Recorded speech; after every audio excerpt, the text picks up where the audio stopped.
Je tiens à souligner notre coopération en matière de sécurité. Nous avons l'intention de poursuivre dans cette direction comme nous l'avons fait jusqu'à présent. Nous discuterons de ces perspectives avec vous dans un format plus large, puis lors de notre rencontre en face à face. Le président Touadéra lui a salué les avancées réalisées grâce aux forces russes. Dans le domaine sécuritaire, des progrès considérables ont été accomplis dans la restauration de la paix et de la sécurité sur l'ensemble du territoire.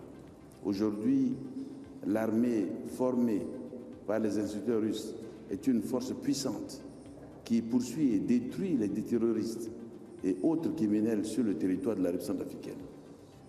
Nous voulons continuer à travailler pour renforcer la sécurité à l'intérieur du pays, aux frontières de la République centrafricaine, d'où viennent souvent les menaces, en collaboration avec des spécialistes russes qui se sont révélés être de véritables professionnels de la guerre et de braves guerriers. La République centrafricaine vient officiellement de tendre la main à la Russie. Et la raison de cette opération ne concerne pas la sécurité du pays, mais plutôt la vie politique de la RCA.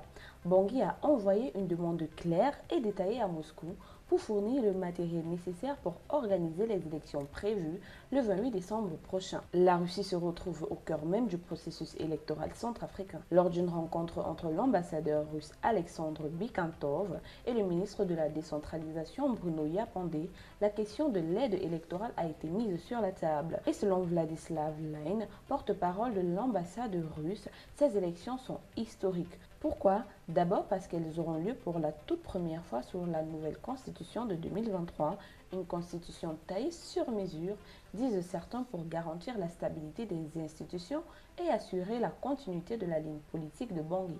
Une belle formule qui, en réalité, ouvre surtout la voie à la prolongation du pouvoir en place.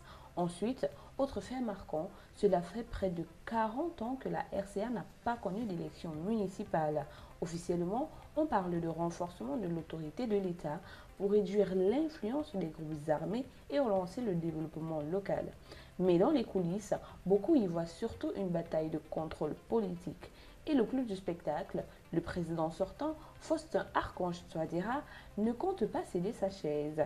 Déjà élu en 2016, puis réélu en 2020, le voilà qui brigue un troisième mandat grâce à cette fameuse constitution adoptée par référendum en 2023.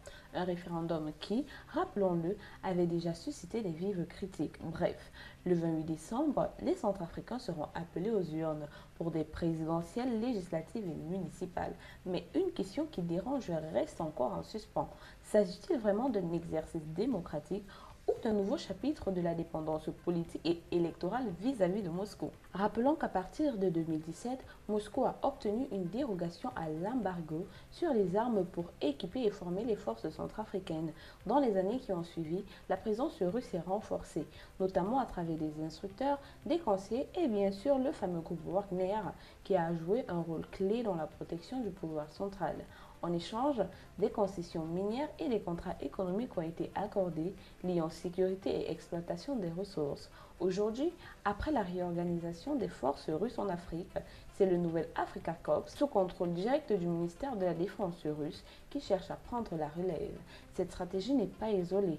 La Russie déploie son influence partout sur le continent africain, soutien militaire au Mali, projet nucléaire en Égypte, livraison gratuite de blé à des pays vulnérables comme la RCA. L'objectif est clair, se positionner comme un partenaire alternatif face au désengagement occidental.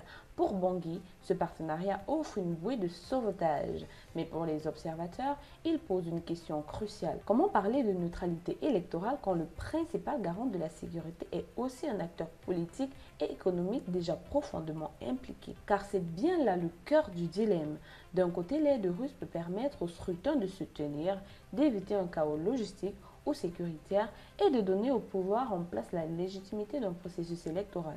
De l'autre côté, cette même aide risque de nourrir les soupçons d'ingérence, de dépendance et de verrouillage politique. La RCA cherche la stabilité, mais à quel prix? Alors, posons-nous la question ensemble. Cette assistance russe est-elle un pas vers la consolidation de l'État centrafricain?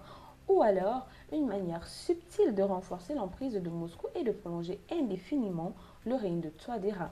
L'avenir du pays se joue peut-être dans ce paradoxe. À vous de répondre dans les commentaires. Pour plus de contenu sur l'actualité africaine, suivez-nous sur le réseau social africain Diba World et sur toutes nos autres plateformes. Tous les liens sont disponibles dans la bio.